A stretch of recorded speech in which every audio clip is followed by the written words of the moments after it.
राधे राधे प्यारे भक्तों, बिल्कुल शांत रहो, बहुत शांत, क्योंकि जो व्यक्ति शांत रहना सीख गया उसने जीवन की सबसे बड़ी साधना सीख ली। आज तुम व्याकुल हो, परेशान हो, मन में तूफान उठा हुआ है, तुम्हें लग रहा है कि तुम्हारे साथ ही ऐसा क्यों हो रहा है। तुम सोचते हो मैं ही क्यों, मेरी ही परीक्षा क्यों। पर सुनो, वक्त सबका ही आता है, कोई भी इस संसार में ऐसा नहीं है जिसका वक्त नहीं आया। बस फर्क इतना है कि कोई धैर्य से उस वक्त की प्रतीक्षा करता है और कोई अधीर होकर अपने ही हाथों से अपने भाग्य को बिगाड़ लेता है। तुम्हें आज जो अपमान मिला है, जो तिरस्कार मिला है, जो अनदेखी मिली है, जो असफलता मिली है, ये सब स्थायी नहीं है, ये सब भी वक्त का ही एक रूप है। याद रखना, सूरज भी रोज डूबता है, लेकिन क्या वह हमेशा के लिए डूब जाता है? नहीं, वह और अधिक तेज होकर अगली सुबह निकलता है। जीवन भी ठीक वैसा ही है।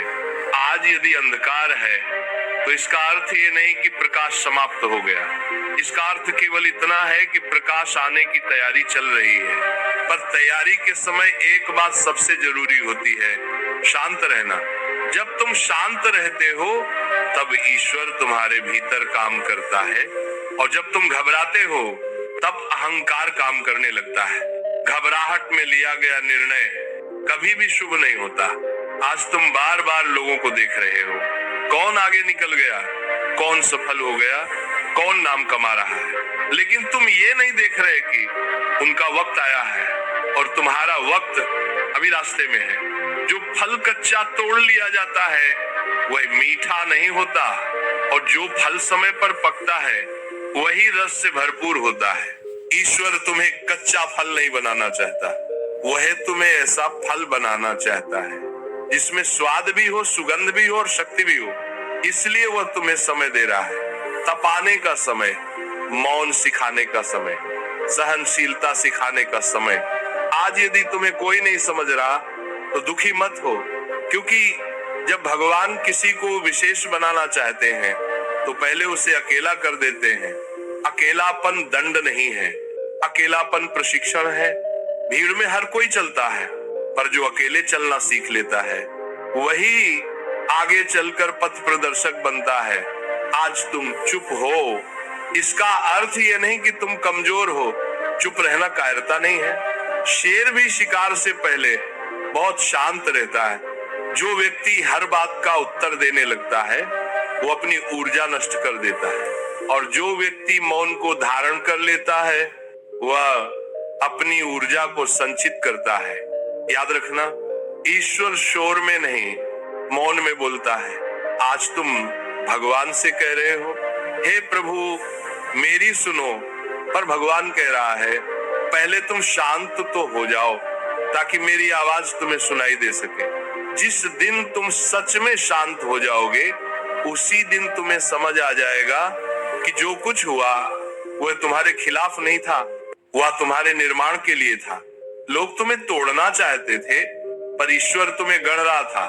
लोग तुम्हें गिरते देख खुश थे पर ईश्वर तुम्हें उठना सिखा रहा था।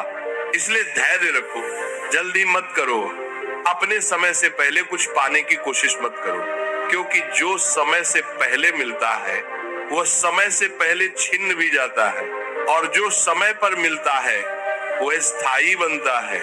आज बस इतना ही करो, शांत रहो, विश्वास रखो और अपने कर्म को शुद्ध करते रहो, क्योंकि वक्त सबका आता है, और जब आता है तो किसी को बताकर नहीं आता, वह चुपचाप आता है और सब कुछ बदल देता है। और याद रखना, जब वक्त आता है तो वह शोर मचाकर नहीं आता, वह न ढोल बजाता है न नगाड़े बजाता है, वह चुपचाप आता है, और वही लोग उसे पहचान पाते हैं जो पहले से भीतर से शांत होते हैं। आज तुम बेचैन हो क्योंकि तुम्हें लग रहा है कि सब कुछ रुक गया है, पर सच ये है कि ईश्वर ने तुम्हें रोक नहीं रखा, वह तुम्हें संभाल रहा है। जैसे कोई कुम्हार मिट्टी के बर्तन को चाक पर घुमाते हुए बीच बीच में हाथ रोक लेता है ताकि बर्तन टूट न जाए, वैसे ही भगवान भी तुम्हारे जीवन के चाक को थोड़ा धीमा कर देता है ताकि तुम बिखर न जाओ।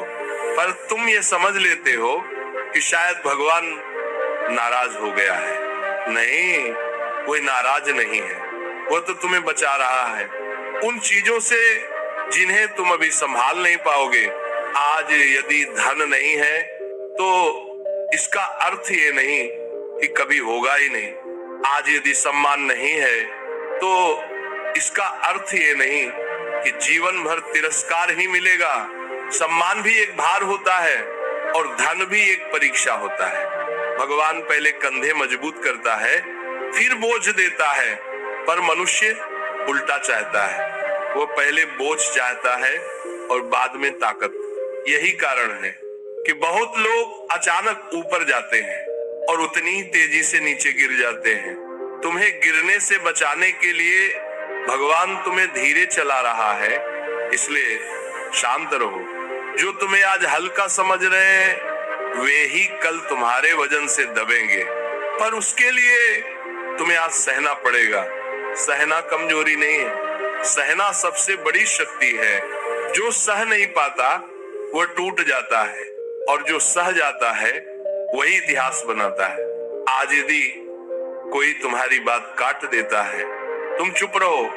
यदि कोई तुम्हें नीचा दिखाता है तो मुस्कुरा दो। यदि कोई तुम्हें अनदेखा करता है तो ईश्वर को देखो, क्योंकि जिसने ईश्वर को पकड़ लिया उसे किसी मनुष्य की जरूरत नहीं रहती। याद रखना, मनुष्य की तालियां क्षणिक होती हैं और ईश्वर की कृपा स्थायी होती है। आज तुम्हें तालियां नहीं मिल रही तो दुख मत करो, क्योंकि भगवान तुम्हारे लिए कुछ ऐसा लिख रहा है जहां तालियां अपने आप बजेंगी। पर उस मंच तक पहुंचने के लिए पीछे का अंधकार सहना पड़ता है।